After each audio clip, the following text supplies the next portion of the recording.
مي عز الدين تقلق الجمهور برسالة غامضة. ما القصة؟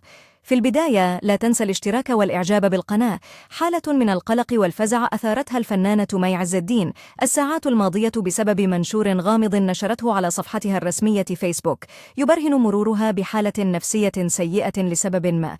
وجاء منشور مي عز الدين الملق كالتالي: في غصة في قلبي بحاول بقدر ما أوتيت من قوة إني أتجاهلها وأتجاهل أسبابها لأن مفيش حلول في إيدي، ولكن ينتهى بي المطاف كل يوم بالفشل. وتابعت مي عز الدين قلق جمهورها قائلة: ولا يسعنا سوى قول أحدهم الله قدر هذا والله كفيل به. واختتمت مي عز الدين منشورها قائلة: الله يكفلنا برحمته الواسعة وعفوه ورضوانه ويرينا ما يقر أعيننا ويشرح صدورنا آمين.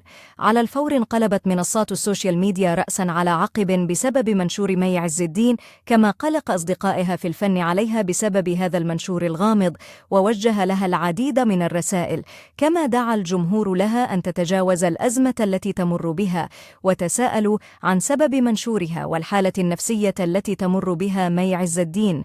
وفي النهاية لا تنسى الاشتراك والإعجاب بالقناة.